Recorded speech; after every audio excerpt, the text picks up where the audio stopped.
Hello, welcome to Connie Martinson Talks Books. There's a saying that goes, be careful of what you want, you may get it. Well, my guest today, Grace Robbins, got it all and then some.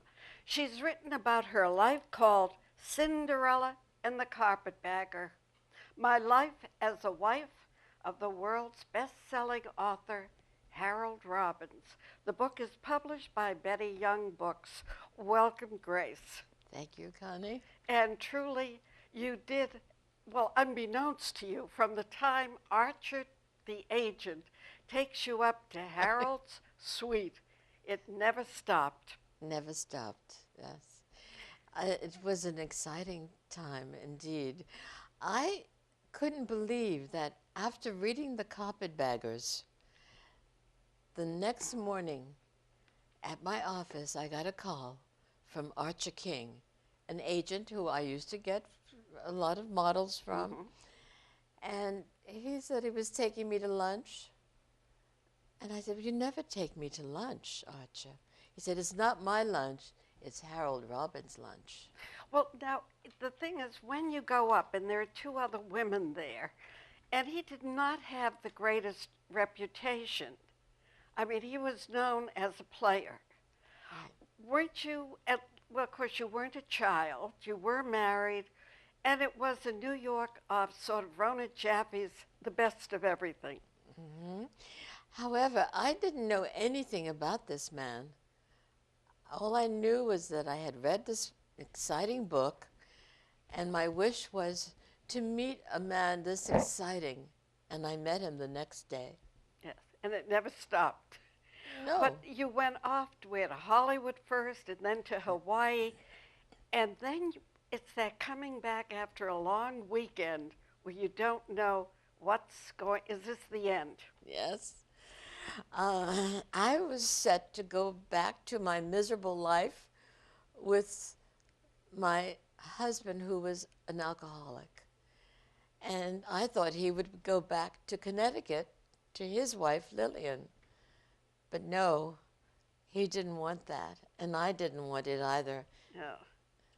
And now, from there on in, you lived together. Yes, we did.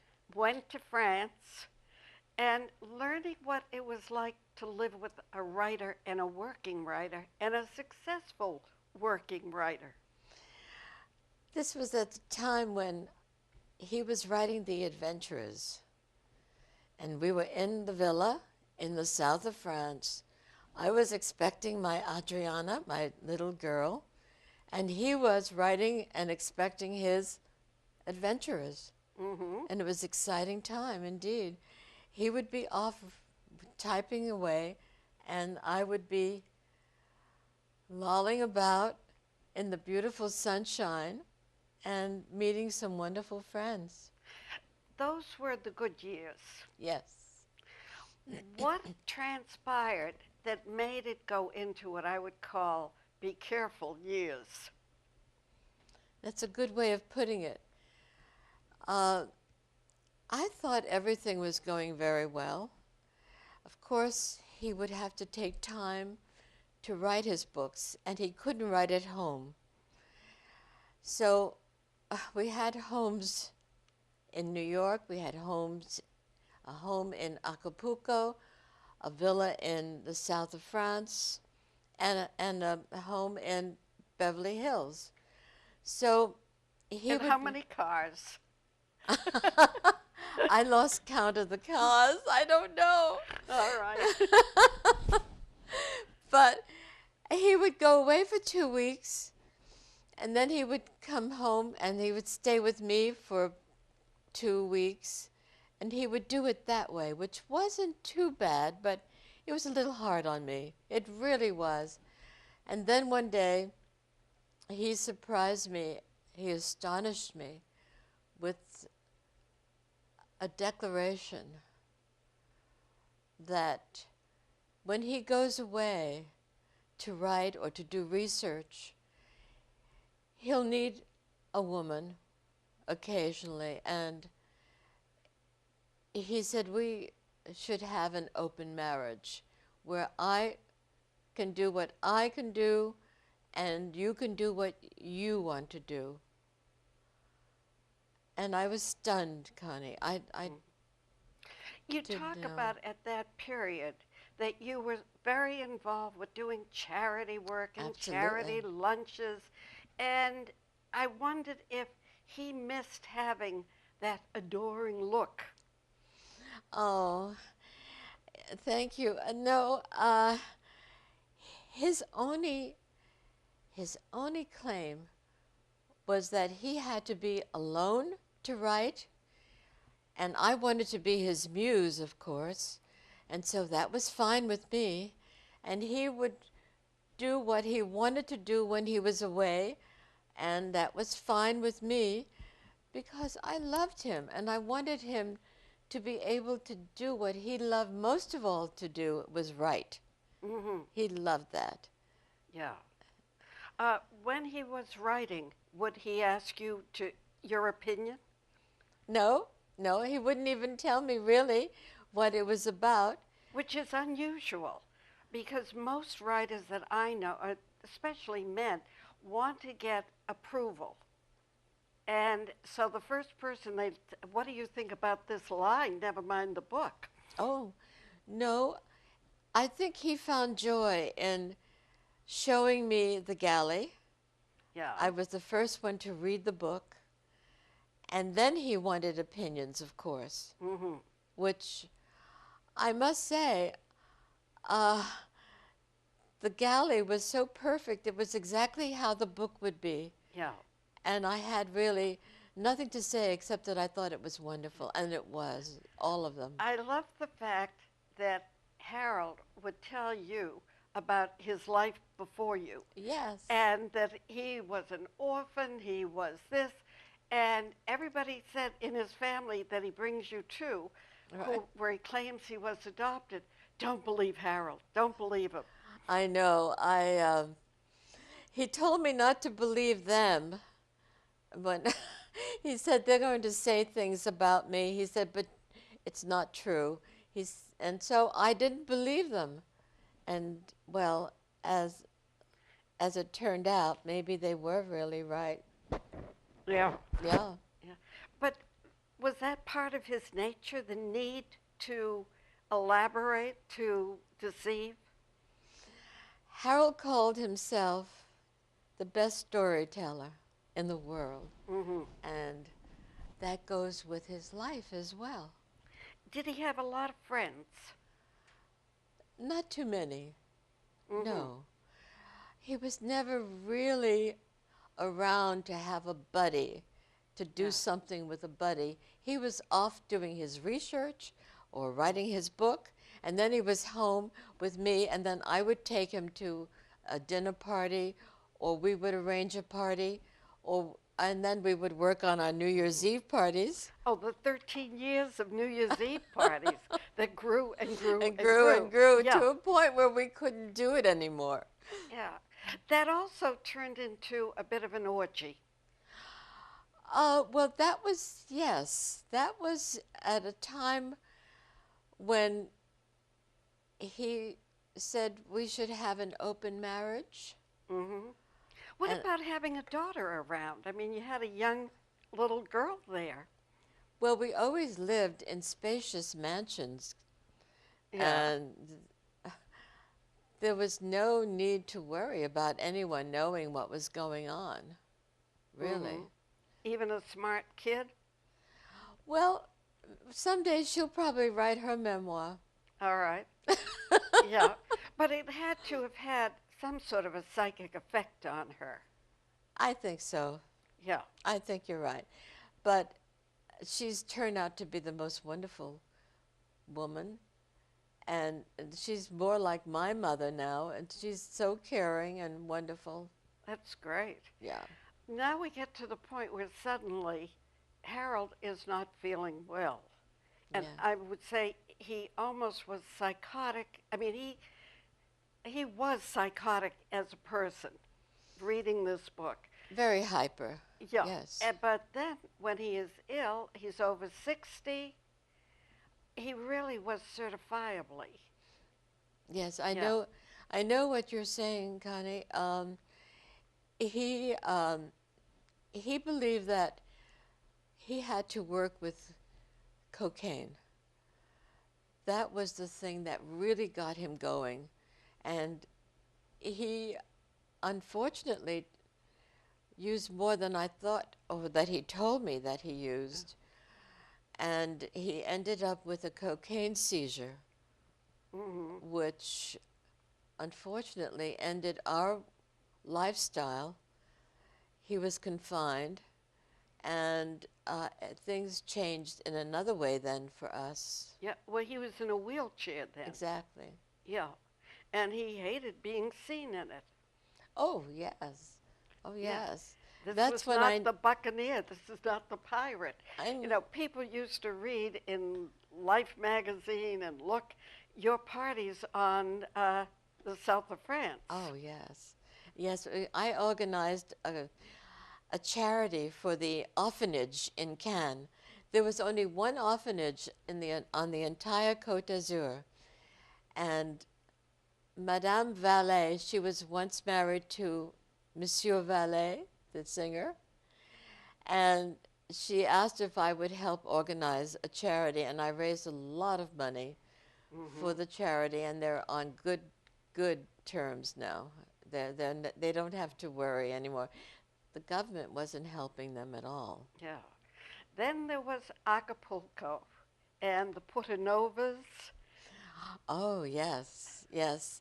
The Portanovas, the Baron and the Baronessa de Portanova, a wonderful, incredible couple, very rich, had this huge mansion. I don't know, it's not a villa, with a high tower and a guard in the tower. They must have had about 20 servants, and they gave parties, like really good parties, I must say. They had one room was their disco, and you felt as if you were underwater. The entire thing was Acapulco at that time was a fantasy, Mm-hmm. a total fantasy. The people that we met, the parties that we went to, I thought it would never end. What was the year? What was that period Yes, of time? that period was from 1977 until about 1986. Yeah. Yeah. And then there was the time that you weren't there, and the rebels or the terrorists came to kidnap you. This was true. This is true. I I guess I caught the eye of the governor, and a very nice man and very polite.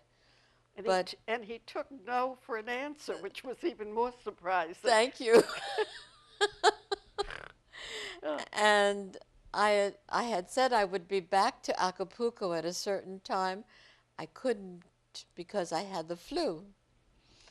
And that's when three men in ski masks battered down the door and looking for me. Luckily, I wasn't there. mm-hmm. It was bad. Was that the last time you went to visit Acapulco? I had to go back to sell everything. I asked my friend Fernando Allende, who is Mexican and who is loved by everyone in Mexico. I asked him to please come with me and help me sort everything out. I had to get our personal belongings out, and I never felt safe after. Yeah. Even then, I didn't. At that point, was Harold still writing? He was still writing. Yeah. Uh, he had had a stroke. Mm-hmm. This was before the wheelchair. Yeah. And he had difficulty in writing, but he was still writing. He himself was writing. Yeah. Yes. Now, at that point, why were you selling all of these things? You were selling in on the Riviera. You were selling New York. Every place was being sold. Yes. Addie hit a dry spot or financially? It wasn't financial as much as it was psychological. I felt that he didn't want people to see him the way he was. Mm-hmm. And we go to Palm Springs, and the hospital was nearby, and all the facilities that he needed. He felt that he needed medical assistance Mm-hmm. more than he needed any social life. Yeah. There's a point, too, where I have to say, Grace, I thought, why didn't she learn about keeping figures, knowing what was going on economically, financially within the family? I didn't feel you were protecting yourself. No, I was totally unaware. Yeah. Totally unaware. Um, I felt I left everything to him, up to him. I felt that he was taking, he assured me he was taking care of matters. Um, But that's like the song, you know, I've been a liar all my life. So, yeah. yeah. And so I believed everything he ever told me, and I believed in him, and I loved him. That Mm-hmm. that that was something that kept me going and wanting for him to hopefully heal and walk again and be the same Harold that I knew, but no. Now, there is a chapter here where you, in a sense, name names. You talk about yourself and your dalliances with others as well. Um, Writing that, what did you go through? There was a time after the decree of the open marriage that I felt that all the rules, and there were rules that Harold gave me. You mustn't be a celebrity seeker. You mustn't, for want of a better word, Mm-hmm. you mustn't, and you mustn't try to um, have someone from the social circle have an affair. And I, I knew, and I felt, well, I knew that That left you like Lady Chatterley's lover. It had to be the gardener. exact. I knew that he was having affairs, and so he was breaking the rules, and I was trying not to. And then I thought, well, I guess I can break the rules too. And when I Yeah. saw that wonderful man, shall I mention his name? If you would like. Yes. This was one night only, but I met this wonderful man, and I said, I've got to break the rule because I have to be with Sean Connery, if only for one night, and that's what it was, and it was wonderful. Okay. Yes. Yes. And I am sure there are many women who will not blame you for 1 second. Thank you. But age is interesting. You reach a point where you're not the newest kid on the block. Right. Right. Yeah. I'm not. And I see that he is having all kinds of phone calls and letters and mind you, Harold is changing before my eyes. Mm-hmm. He's feeble, yes, but his mind is not the same. Yeah. His attitude is not the same. And toward me or toward anything else, I was with someone that I didn't know anymore. Yeah. I didn't know him. And you went down there, and suddenly it was, don't make long distance calls. What do you mean you're charging or using our equipment? And suddenly there was an hour, not my, in that household. Yes, there was, because I Harold had hired an assistant for me, and she helped me with Harold because he needed a lot of medications. He needed a lot of help. And so I was very grateful for her help. And also, I found some therapy for me. Mm-hmm. My friend Verita Yeah. uh, asked me to help her with her restaurant in Beverly Hills. It was across from Scandia. And I saw that she had a piano bar. And I said, oh, I would love to sing in this piano bar because that's always been a thrill of mine, a hope, a wish of mine. And she said, well, do it, do it. And so I found a piano player and I got the songs.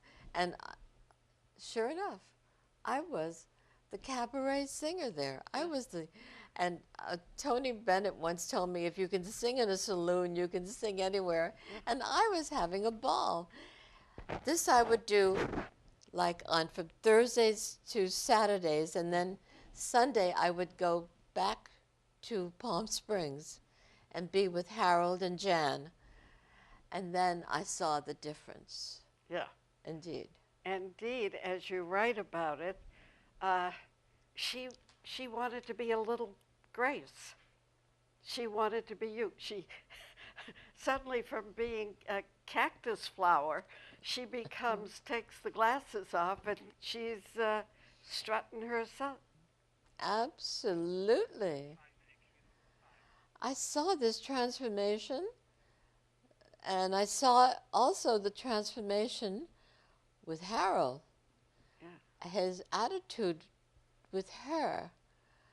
And then I thought, well, no, I don't think anything like Yeah. that is going on.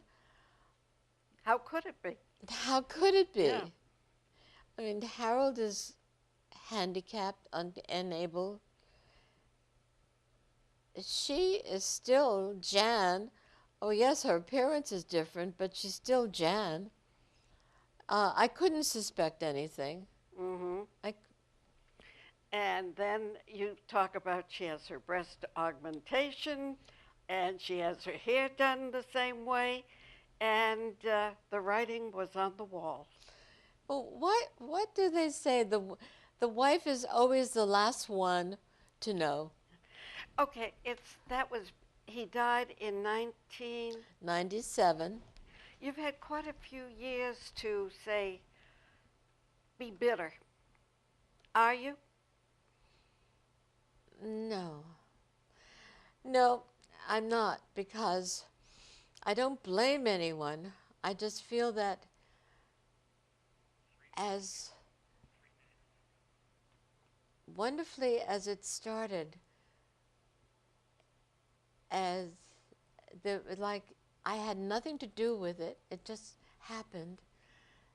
That's how it was ending.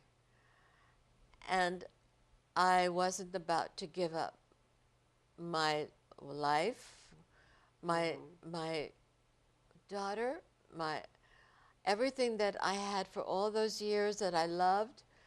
I wasn't going to say, well, this is it. I couldn't say that. I had to continue and hope. Hope can be very strong in keeping you there, and it kept me there. Well, there's the other line too. Living long is the best revenge. And certainly, living long and writing a book where you remember everything is truly extraordinary. Thank you. Yeah. As a matter of fact, Grace, I would love to have you just autograph my book. And With pleasure. are his books still in print? Or is it just the library? In Harold's books? No, he had a row with Dick Schneider at Simon & Schuster, Uh-huh. and they stopped printing his books. They're So not who in has, print. where are the rights? Could you reprint them? I could. I think after my book, people will be looking for his book, Uh-huh. and I think that would be a good time to do that. Well, You're I right. will wait to see. Thank If you. not, for those of you who want to know what I've been reading, visit me on the web at www.conniemartinson, support your library, and I'll tell you what, go in, ask the librarian, do you have any of Harold Robbins' old books, the fiction? I want to read them because actually he really was a superb storyteller. Not a great, what one would call a great writer. He was not Ernest Hemingway, but he was a storyteller who held your attention. So much so, although the movies that were made were not always as good as the book, they too held your attention. And read Grace's book, you'll see how she also got Lou Wasserman at MCA interested in a project with Harold. Wives don't always get the credit they deserve, but in this book, she does. So support it, go read it, and we'll see you next time. Thank you very much. Very welcome, Connie. Thank you for having me.